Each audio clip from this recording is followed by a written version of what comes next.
வணக்கம். Satish குரூப்பன் sound crown சேனலில் இருந்து. ஃபர்ஸ்ட் ஆஃப் ஆல், நடிகர், தமிழக வெற்றிக் கழக தலைவர் திரு விஜய் அவர்களுக்கு மனமார்ந்த வாழ்த்துக்கள். லைஃப் லெசன்ஸ் நம்ம யார்கிட்டருந்து வேணால் கற்றுக்கலாங்க, குழந்தைகள் முதல் பெரியோர்கள் வரை.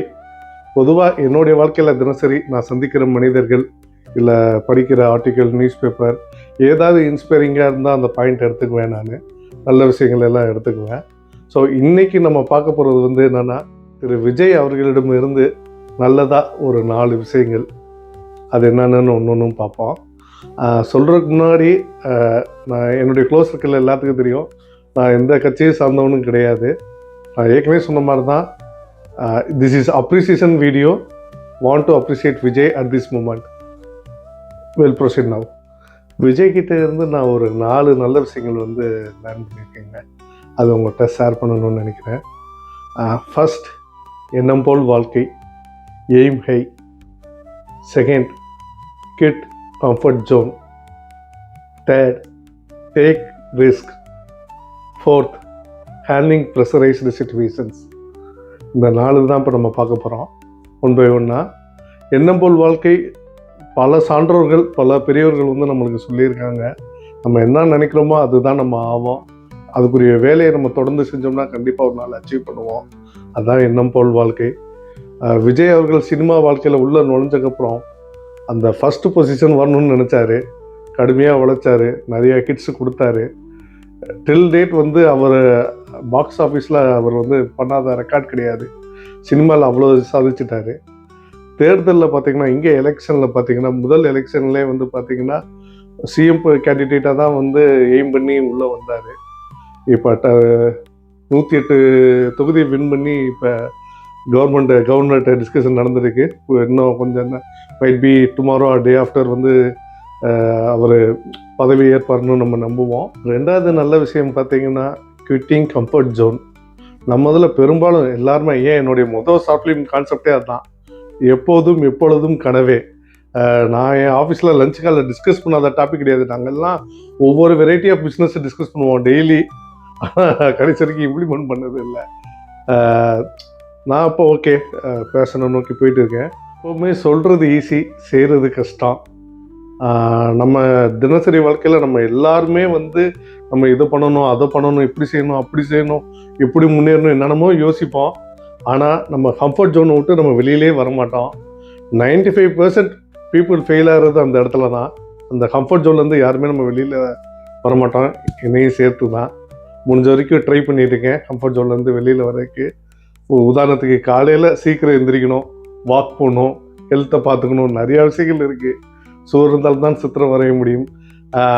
அது மாதிரி எல்லாருமே கம்ஃபர்ட் ஜோனுக்காண்டி உண்மையிலே எல்லாம் யோசிப்போம். ஆனால் கம்ஃபர்ட் ஜோனை நம்ம விட்டு கொடுக்க மாட்டோம். திரு விஜய் அவர்கள் கம்ஃபர்ட் ஜோனை விட்டு கொடுத்தாரு. இப்போ பாருங்கள், அடுத்தடுத்து எத்தனை ரெக்கார்ட்ஸ் பாருங்கள், அடுத்தடுத்து ரெக்கார்ட்ஸ் அச்சீவ் பண்ணிக்கிட்டே இருக்காரு.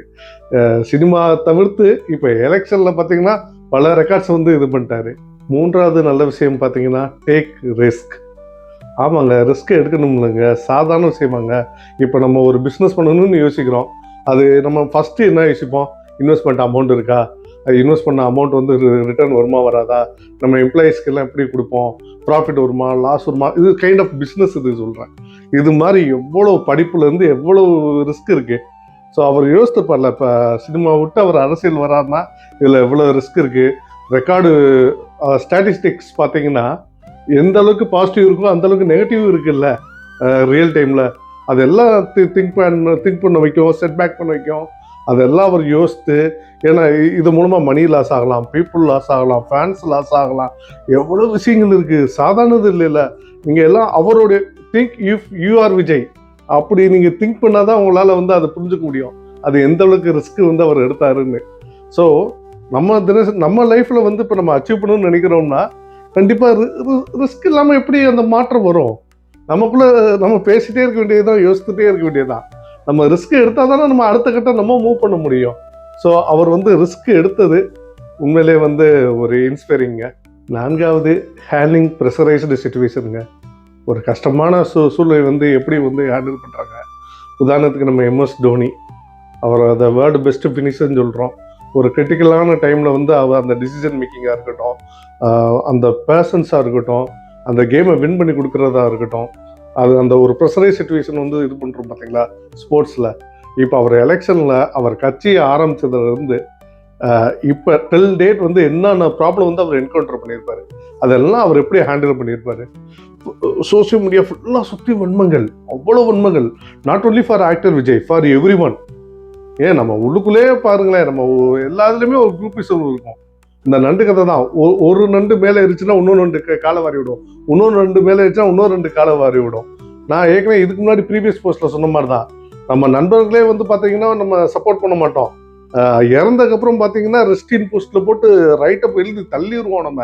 அவர் வல்லவர், நல்லவர், அவர் he deserved for this win, he deserved for இதுன்னு சொல்லி நம்ம எப்போ ஒரு நீங்கள் என்னுடைய பழைய வீடியோ இப்போ பார்த்தீங்கன்னா தெரியும், 2 நாளைக்கு முன்னாடி போட்ட வீடியோ. இதுதான் நிதர்சனமான உண்மை. நம்ம சொசைட்டி வந்து இருக்க மேலே எப்பவுமே வந்து யாரையும் வந்து அப்ரிசியேட் பண்ணாது, அக்னாலேஜ் பண்ணாது. ஊழிய மட்டும் ஒன்று சைலண்ட்டாக சப்போர்ட் பண்ண மாட்டாங்க. அதே மாரி இது பண்ணாங்கன்னா இந்த மாதிரி கிரிட்டிசிசம் வந்து நிறைய வரும். அந்த பர்சன் இல்லைன்னா அப்ரிசியேஷன் பயங்கரமாக வரும். இது வந்து ஃபேக்ட், இது வந்து நடமாடும் ஃபேக்ட். இது irrespective of whatever field, irrespective of any sector, இதுதான் ஃபேக்ட். இங்கே அப்ரிசியேட் பண்ணுற ஆட்கள் வந்து கம்மியாயிட்டே வரும். இங்கே எல்லாருமே வந்து ஒரு இகழ்ச்சி, ஒரு பழி சொல்ல என்ன சொல்றது, டவுன்கிரேட் பண்ணதான் இப்போ வந்து மக்கள் வந்து அதிகம். சோசியல் மீடியாவிலாம் பார்த்தீங்கன்னா அப்படிதான் இருக்கு, ஃபுல்லாக அப்படிதான் இருக்கு. நான் அகைன் நான் சொல்றேன், is not only about Vijay, about every one இந்த சொசைட்டி. நீங்கள் கொஞ்சம் கண்ணை திறந்து பார்த்தீங்கன்னா தெரியும், ஃபுல்லாக கவர்மெண்ட்டாக இருக்கட்டும், லீடர்ஸாக இருக்கட்டும், ஸ்போர்ட்ஸ்மேனாக இருக்கட்டும், எஜுகேஷன் ரிலேட்டடாக இருக்கட்டும், இல்லை சினிமா இண்டஸ்ட்ரியாக இருக்கட்டும், ஐடி செக்டராக இருக்கட்டும், வாட் எவர் நெகட்டிவிட்டி வந்து ரொம்ப அதிகமாக இருக்குங்க. வேணாங்க, அவ்வளோ நெகட்டிவிட்டி வேணாங்க. நம்ம வில் ஸ்ப்ரெட் பாசிட்டிவிட்டி. நம்ம எல்லாம் மனிதர்கள், நமக்குள்ள மாறிக்கலாம். நல்லது நடந்தால் தட்டி கொடுப்போம், கெட்டது நடந்தால் தட்டி கேட்போம். தட்டி கொடுக்கணுங்க, தட்டி கொடுக்கணுங்க.